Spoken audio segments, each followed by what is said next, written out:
안녕하세요. 홍인표의 왈왈왈 벌써 17번째 시간입니다. 저는 경향신문 국제부의 구정원 기자고요. 오늘은 중국 여행에 대해서 좀 알아보려고 합니다. 특히 중국에서도 가장 신비하다고 하는 티베트에 대해서 홍인표 선배 모시고 말씀 나눠보겠습니다.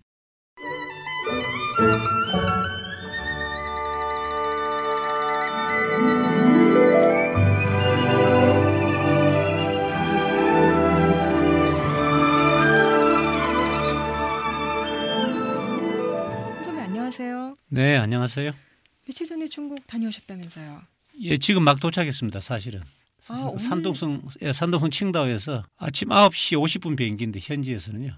지금 도착하니까 12시 반. 수속 밟다 보니까 지금 막 헐레벌떡 좀 달려왔습니다. 정말 감사합니다. 제가 참 여행을 좋아하는데 네. 제가 이상하게 중국하고는 별로 인연이 없어서 그런지 몇 해 전에 한번 잠깐 다녀온 거 말고는 사실은 만리장성도 못 가봤어요. 그래서 홍 선배 워낙 중국을 많이 다니셨으니까 좀 여행 얘기를 여쭤보려고 하는데요. 티베트 여행에 대해서 선배 가장 먼저 추천해 주셨는데 티베트 여행 쪽을 먼저 꼽으신 이유가 있나요? 예, 제가 사실 그 중국에서 8년 이상 살았지 않습니까? 예. 그동안에 이리저리 따져보니까 100군데가 넘게 이제 중국 전역을 갔다가 다녔는데. 우와, 100군데 넘게 다녀보셨어요? 그렇습니다. 예. 세월이 8년이니까 그죠? 예. 그 우리나라도 그렇지만 중국 같은 경우는 각 그 현지마다 나름대로 특색이 다 있거든요. 예. 그래서 어디를 가더라도 자기들이 다 중국에서 제일이고 이런 게 많아요. 중국에서는. 그런데 그 중에서 이제 흔히들 제가 이제 8년 중국에서 살다 왔다 하면 제일 먼저 묻는 게 뭐냐 하면 그 어디가 제일 좋으냐. 그렇죠. 그 어디가 제일 좋으냐. 어디가 제일 인상적이냐. 제가 추천하고 싶은 건 역시 티베트입니다. 티베트는 왠지 좀 중국하고 굉장히 많이 우리가 흔히 생각하는 중국하고 다를 것 같기는 한데 어떤 분위기가 가장 인상적이었나요?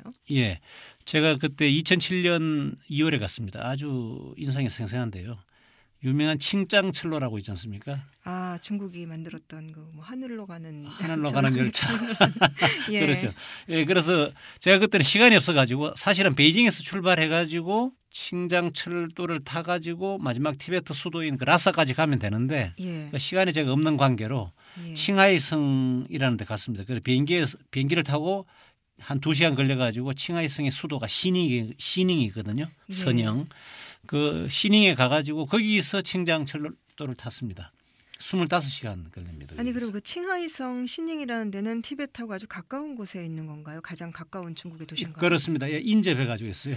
그런데 거기서 기차로만 그러면 라사까지 25시간이 걸리는 거예요? 예, 그렇습니다. 그러니까 거기에 사실은 칭짱이라는 것이 칭이라는 것이 청의 성의 그 청자하고 그다음에 그 티베트가 중국의 그 행정구역으로 보면 시짱 자치구거든요. 서장 자치구. 그 짱을 갖다 합쳐가지고 칭짱철로라고 그렇게 부르는 겁니다. 칭하이의 칭과 시짱의 짱을 붙여서. 그렇습니다. 예. 엄청난 여정이네요. 그럼 베이징에서 타고 가면은 얼마 정도 걸리나요? 예, 베이징에서 타고 가면은 그때 44시간 걸린다고 제가 그때 들었습니다. 확실히 쉬운 여행은 아니겠군요. 예, 그렇죠. 근데 특히 그 티베트는 갔다 온 사람들 말로는 그 고산병 있잖아요.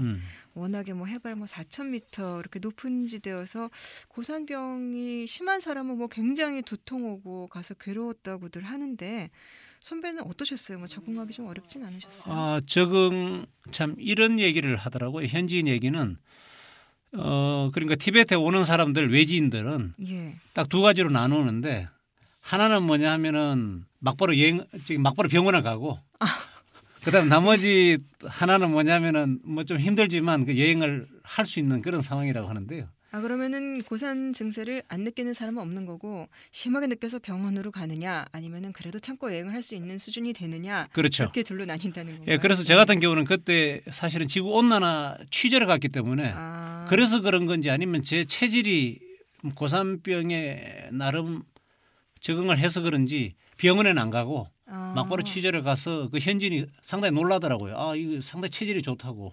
괜찮으셨어요? 딱 내렸을 때. 근데 사실은 시장 자치구 그런 티베트의 수도가 라사지 않습니까? 라사가 해발 3,800m 정도 됩니다. 그래 라사역에 딱 도착하니까 휘청하더라고요. 휘청하는데 그렇다고 해서 쓰러질 정도는 아니고 약간 좀 산소가 숨이 좀 가쁘고 산소가 희박했어요. 그런 그 인상을 받았는데요. 그런데 참 인상적인 게 하늘이 그렇게 맑아요. 그래서 손을 뻗치면은 하늘을 갖다 곧 잡을 수 있을 것 같은. 그러니까 산소는 모자라서 숨은 가쁜데 그 몽롱한 분위기에서 하늘은 파랗고 그런 굉장히 인상이 아주 깊었습니다. 저는 높은 곳이라면은 한 3,000m 정도 차 타고 잠깐 올라갔다가 내려온 적은 있는데 3,750m 숫자만 봐도 굉장한데요. 그 칭짱철로도 아까 말씀드렸듯이 그 뭐 고산 그 워낙에 뭐 하늘로 가는 그렇게 얘기들 하는데 그 철도 자체는 어떻던가요? 예, 철도 자체는 그러니까 그러니까 열차 안에 인공호흡 시설이 되어 있어요. 아, 진짜요? 그래서 이게 이제 상당히 의미가 있는 게 뭐냐면은 해발 5,200m가 넘는 그 탕굴라산이라고 했어요. 그게 해발 5,200 뭐 얼마던데 제가 그 숫자는 정확하게 기억을 못 하는데요. 그 5,200m를 넘어요. 그래서 그 철도가 그거를 타고 넘는 거예요? 넘는 거죠. 와, 해발 5,000m를 넘는 거예요. 정말 대단하네요. 예. 그래서 이제 저도 뭐 처음에는 상당히 긴장을 했는데 해발 5,200m까지 갈 때 뭐 별 그게 없더라고요. 그래서 이거 뭐 별거 아니네 했는데 예. 탕굴라산을 딱 지나고 난 다음에 갑자기 그냥 좀 약간 멍한 기분이랄까 이런 게 들더라고요. 그러니까 제가 조금 약간 이상한 표정을 지으니까 그 맞은편에 앉아있던 그러니까 그때 티베트족 사람들이더라고요. 예. 그분들이 당신 지금 몸 상태가 이상이 왔다고 누우라고 그래가지고 저도 모르게 누웠는데 그 사람들이 그 시설이 돼 있더라고. 그리고 인공호흡 시설 같은 아주 간단한 시설을 갖다가 제 코에다가 끼우니까 갑자기 그때 이제 정신이 맑아지더라고요. 그게 뭔가 호흡이 잘 안 되고 그렇게 되는 거죠? 숨이 가쁜 거죠. 숨이 가쁘면서 몽롱해지는. 그러니까 뭐 좋게 말하면 몽환적인 분위기인데 굉장히 몽롱한 아주 몽롱합니다. 예, 맞습니다. 제가 예전에 어떤 미국 저널리스트가 페루의 고산지대에 갔다 온 얘기를 그 책으로 써놓은 걸 봤는데 이제 잠깐 이렇게 엎어져 있다가 일어났는데 사람들이 그대로 있었으면은 당신은 죽었을 것이다. 그렇게 얘기를 해서 빙하지대를 취재를 갔다가 굉장히 내려오면서 자기도 나중에 생각해 보니까 굉장히 무서운 일이었더라. 이렇게 써놓은 걸 봤었는데요. 이 고산 반응은 그럼 혹시 뭐 약이 있다든가 뭐 멀미약처럼 그런 건 없나요? 고산 반응에 뭐 용하다는 약들이 많이 있는데요. 제가 경험상 그래서 저는 먹지는 않았지만 제가 얘기 듣기로는 타이레놀, 두통약 타이레놀이 제일 척효약이래요. 그래서 원래 중국에서 나오는 여러 가지 약들이 있는데 그걸 갖다가 이제 한 일주일 이상, 2주일 이상 이렇게 오래 먹고 현재 가면은 고산 반응이 안 온다 이런 약들이 있기는 합니다. 일종의 민간요법 같은 건가요? 예방. 그렇죠. 그게 왜냐하면 이를테면 티베트 같은 경우는 해발 4,000m 넘는 데가 많기 때문에 거기서는 약초 이런 게 좋아요. 신비로운 약초들이 많습니다. 그래서 그 약초를 좀 오랜 기간 먹으면 예를 들어서 고산 반응을 갖다 이겨낼 수 있다 이런 얘기들을 하는데 막상 실전에는 타이레놀이 제일 좋더라 이런 얘기를 들었습니다. 뭐 언제 갈지 모르겠지만 갈 때 꼭 준비해 갖고 가야 되겠네요. 근데 티베트에서 가장 명소랄까? 그럼 어느 곳을 좀 추천해 주시겠어요? 예, 사실은 이 티베트가 굉장히 넓습니다. 그런데 이제 유감스럽게도 제가 간 것은 라사하고 그 라사 일대에 여러 가지 뭐 호수들 이런 데를 가봤기 때문에 그 라사 주변에서 가장 인상적인 것은 역시 이제 포탈라궁이라고. 사진으로만 많이 봤습니다. 그렇죠. 이게 이제 외관을 보면 13층 건물인데요. 이게 이제 그런데 한 가지 중국의 뭐 일종 특징이랄까 이게 뭐냐 하면은 중국의 유명한 명소는 뭐냐? 중국의 화폐, 중국 지폐 뒷면을 보면은 알 수 있습니다. 그러니까 앞면은 이제 모택동 이제 마오쩌둥 주석의 얼굴 사진이 있으니까 그건 그런데 얼굴 그림이 있으니까 그런데 뒤를 보면은 예를 들어서 백이안 그 지폐 같은 경우는 그 뒤에 이제 인민대회당이 있고요. 베이징 천안문 광장. 그렇습니다. 그런데 이 포탈라궁은 50위안. 그러니까 중요도에 있어 가지고는 두 번째로 중요하다 이렇게 본 모양이죠. 중국 쪽에서는 여기에 이제 그게 나와 있습니다. 그 포탈라궁이 있는데 이 포탈라궁은 원래 중국 그 당나라 하나의 나라가 있었습니다. 그때 나라가 혹시 무슨 나라인지 아십니까? 모릅니다. 토번국이라고. 그래서 토번이라는 나라가 있었어요. 그런데 그 토번이라는 나라에 송첸캄퍼라는 아주 유능한 군주가 있었는데 이 송첸캄퍼가 나라가 강해지니까 그때 당나라 조정에다가 요구를 합니다. 야, 공주를 좀 시집 오게 해라. 내가 공주하고 좀 결혼하고 싶다. 그럼 당시에 이 토반이라는 나라는 그 어떤 관계였던 거예요? 당나라하고 뭐 예를 들면 그 신라와 당나라 이런 식으로 그냥 별개의 나라였던 거예요? 그렇죠, 그렇죠. 별개의 나라죠. 별개의 나라인데, 그래서 별개의 나라고 나름대로 독립국가였죠. 독립국가였는데 거기서 요구를 하는 겁니다. 그러니까 당나라 황제한테 이때 당나라 고종이었는데 그 당나라 고종한테 이제 그걸 요구를 해가지고 이 당나라에서는 아이고 해가지고 그냥 그런데 문성공주라는 분을 갖다 문성공주를 갖다 시집을 보내는데 문성공주는 그러니까 황제의 딸은 아니고 황제의 딸은 아니고 황제의 뭐 사촌 동생의 딸인가 뭐 그래요. 그래서 여기도 이제 왕의 딸이니까 이제 공주는 공주죠. 그래서 이제 문성공주를 갖다가 시집을 보내는데 이 송첸캄퍼가 문성공주를 위해서 지은 궁이 이제 원래 있었는데 그걸 갖다가 티베트의 종교 지도자 달라이라마 5세가 17세기경에 새로 궁전을 갖다 새로 지었습니다. 그 자리에다가. 그래서 그게 이제 바로 포탈라궁이다. 그럼 포탈라궁의 유래는 오래전으로 거슬러 올라가지만 어쨌건 지어진 거는 17세기에 지었죠. 포탈라궁은. 포탈라궁 항상 이렇게 사진 보면 이 밑에서 보는 위압적인 겉모습 약간 산에 붙어 있는 고층 건물 같은 그런 모습만 보이는데 실제로 그 안에 들어가 보면은 좀 볼만한 게 많이 있나요? 이게 이제 역시 종교적인 그런 의미를 가지는 거니까요. 홍궁하고 백궁하고 이렇게 들어가는데요. 제가 안에 들어가 보니까 홍궁이라는 데는 역시 종교 의식을 갖다가 치르는 곳입니다.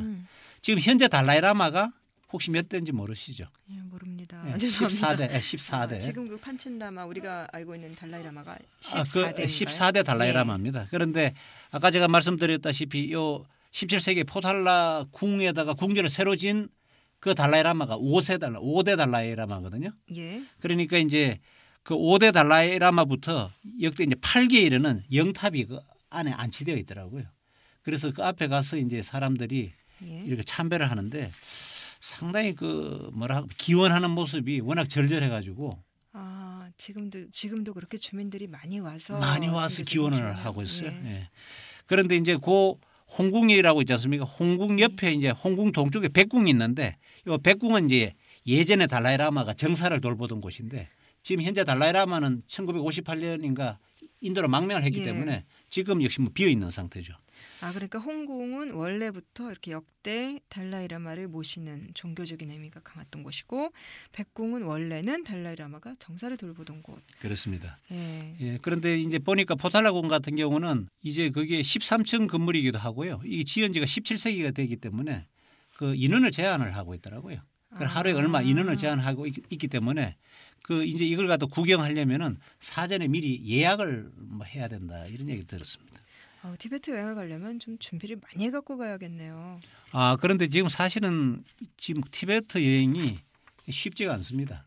왜냐하면 외국인들이 와서 공연한 분란을 일으킬지도 모른다 뭐 이런 얘기도 있고 해서 그리고 원래 제가 2007년에 갈 때도 그 현지 요식행위지만 초청장이 있어야 사실은 가요. 그런가요? 무턱대고 라사를 갈 수가 있는 게 아니고 거기서 당신은 와도 좋다 해서 허가증을 받아야 이제 사실은 갈 수 있는데 지금 2007년부터 해서 유혈 폭동 사태가 자주 일어났기 때문에 요즘 이제 사실은 가기가 예의치 않다.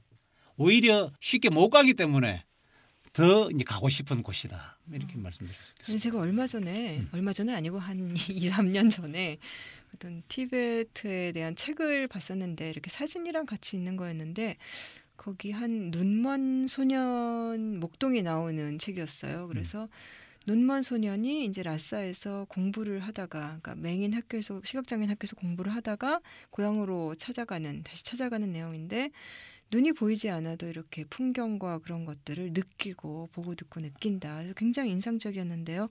그 소년이 그래서 집에서 그 야크 그거를 치는 목동이더라고요. 그래서 저는 티베트 그러면은 뭐 어떤 정치적인 것보다 그 책의 이미지가 굉장히 강하게 남아 있는데 그 야크 혹시 보셨나요? 아주 궁금한 인물인데. 직접 봤죠. 야크 같은 경우에 보면은 지금 말씀하셨다시피 티베트 사람들이 자기 집에서 직접 방목을 해서 몇십 마리씩 키우는데 그 한 마리 값이 소 몇 마리 값보다 훨씬 비싸다고 해요. 그런가요? 그래서 저는 왜 그러냐 했더니 이것이 고산 동물이지 않습니까? 그러다 보니까 해발 4,000m 이상에서 이제 사는 그런 이제 고산 동물이다 보니까 그 해발 4,000m 이상에 나는 각종 약초를 갖다 많이 뜯어 먹어가지고 동충하초를 비롯해가지고 네. 그래서 이게 그냥 굉장히 아주 엄청나게 값이 비싸다고 그러더라고요. 대부분 식용인가요, 야크는? 야크 식용으로 합니다. 그래서 저도 그때 라싸에 야크 스테이크 집이 굉장히 유명하다 해서 왠지 좀 신성한 동물 같은데 야크 그러니까 어떻게 보면 좀 영험한 동물 같은데 그걸 갖다가 잡아먹어도 되는 건지 저도 참 조금 의심스러운데 아무튼 그 이제 식용으로도 이제 많이 팔린다고 하는데요. 근데 또 어떤 집은 가보니까 뭐 야크 고기라고 하는데 소고기를 갖다 속여서 파는 그런 경우도 있고. 혹시 야크 고기 드셔보셨어요 거기서? 저는 뭐 할 수 없이 문화체험을 위해서 먹었습니다. 먹었는데 맛은 좋던데요. 맛은 소고기보다 더 좋은 것 같아요. 역시 그 영험한 동물이라서 그런지 아니면은 신비한 약초를 많이 뜯어 먹어서 그런지. 네, 점점 여행 이야기는 산으로 가고 지금 고기 이야기로 되고 있는데요. 우리 티베트에 한국 교민들도 많이 사나요? 예, 제가 갔을 때는 한 30명 정도 살았는데요. 이분들은 주로 티베트 문화에 대해서 공부하는 학생들도 있고요. 또 뭐 여러 가지 목적도 있었는데 그 다양한 목적을 가지고 다양한 우리나라 사람들이 있었습니다. 그런데 제가 그때 2007년에 갔지 않습니까? 2월 달에 그 3월 달에 큰 유혈 포통이 있고 난 다음에 그때 이제 우리나라 사람들은 대부분 철수한 거로 그때 제가 들었거든요. 그런데 그 이후로 들어가기는 쉽지 않았을 겁니다. 왜냐하면 중국 정부에서 외국인이 오는 것에 대해서 굉장히 민감하게 반응을 하고 있고요. 거기가 늘 그 티베트 독립 문제가 항상 불거질 수 있으니까요. 그렇기 때문에 쉽지는 않을 거다 이렇게 말씀드릴 수 있습니다. 근데 그 티베트 이 분리독립 문제는 참 굉장히 첨예한 거라서 어떻게 말을 하기가 좀 쉽지 않은 얘기인데 이 티베트 문제에 대해서 그 중국이 그렇게 민감하게 그 정도까지 반응하는 이유가 뭘까요? 굉장히 변방인데. 예, 그렇죠. 그런데 이거 사실은 여기 티베트 성녀들은 독립운동이 워낙 활발하고 또 분신이 이제 계속 이어지고 있지 않습니까? 한동안 그랬었죠. 그렇죠. 그래서 그렇고 또 지금 인도로 이제 망명을 간 달라이라마 14대 그 이제 그런 존재가 있기 때문에 신경을 쓸 수밖에 없는 거고요. 이거 뭐 좀 약간 옛날 얘기지만 중국이 티베트를 갖다 점령했을 때가 1950년 10월이었거든요. 이때가 언제냐면은 한반도에서 6.25 전쟁이 한창이었지 않습니까? 그래서 전 세계의 시선이 한반도에 쏠려 있을 때 그때 중국 인민해방군이 라사에 진주해가지고 티베트를 점령해버렸습니다. 군사적으로. 그런데 이제 이 중국 사람들은 그걸 갖다 점령이라고 하지 않고 해방이라는 말을 씁니다. 왜냐하면 티베트는 농노제였거든요. 그래서 농노가 귀족들 그러니까 그리고 라마교 성녀들을 갖다가 무등을 태워가지고 그렇게 이동을 해요. 인간 마차라고 해야 되나요? 그 농노들이 그렇게 비참한 생활을 했거든요. 그렇기 때문에 중국 같은 경우는 그 농노제 사회의 티베트를 우리가 진주를 해가지고 해방을 시켜줬다. 그래서 티베트 해방이라는 표현을 쓰고 있습니다. 최근에 국내에서도 이렇게 아시아 지역 연구하시고 그다음에 그런 쪽 많이 다니시는 분들 중에서도 티베트의 분리독립이라는 것을 막연하게 이렇게 소수를 편든다라는 면에서 지지할 수만 없는 요소들이 있다 그러면서 그런 얘기를 하시더라고요. 그렇습니다. 이렇게 티베트 자체가 과연 그렇게 이상향이었느냐. 중국이 점령하기 전에 상황은 굉장히 오히려 더 비참했다. 그렇죠. 뭐 이런 말씀도 하시는데 물론 그렇다고 해서 뭐 점령이라든가 이런 게 정당화가 바로 될 수 있는 건 아니지만 참 어려운 문제인 것 같습니다. 달라이라마의 행보는 항상 그렇게 중국이 민감한 반응을 보이고 얼마 전에는 그 교황 프란치스코가 또 달라이라마를 만나지 않아서 결국은 그 훌륭하다는 교황도 중국 눈치 보는 거 아니냐 또 이런 얘기도 나오고 했었는데요. 달라이라마가 과연 고향 땅을 밟을 수 있을까요? 예, 지금 달라이라마 같은 경우는 1935년생이거든요. 올해로 48살이죠. 그래서 그 달라이라마는 늘 이제 고향에 돌아가고 싶다. 그런 얘기를 하고 있는데 그런데 이제 문제는 그 돌아가려면은 명분을 갖다 중국에서 줘야 되는 거잖아요. 그렇죠. 지금 1958년, 59년 그때 인도에 지금 망명해가지고 지금 얼마나 오랜 시간이 흘렀습니까? 그러니까 그 명분을 줘야 되는데 그러려면은 지금 티베트가 요구하는 그러니까 뭐 진정한 독립은 아니지만 나름대로 자치를 갖다 허용한다든가 뭐 이런 뭔가 양보를 해야 되는데 현실적으로 불가능하지 않습니까? 중국 같은 그렇죠. 경우는 티베트도 마찬가지고 그다음에 위구르도 마찬가지고 지금 소수민족에서는 워낙 민감하고 이게 또 영토 문제가 걸려 있기 때문에 그래서 현실적으로는 그런 점에서 중국의 양보가 불가능하다고 볼 때 아마도 달라이라마가 고향으로 가기는 쉽지 않을 거다. 이렇게 말씀드릴 수 있겠습니다. 그 작년에 인도가 총선을 치렀는데요. 그때 그 인도에 이제 그 티베트 망명 정부 다람살라인가요? 거기 망명 정부가 생긴 지 또 반세기가 되고 해서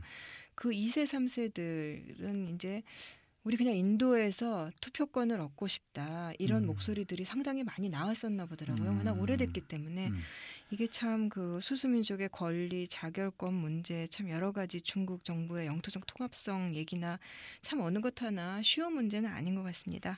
오늘은 여기까지 듣고요. 다음번에 더 재미있는 내용 들어보겠습니다. 홍 선배 수고 많으셨습니다. 네, 구 기자도 수고 많았습니다.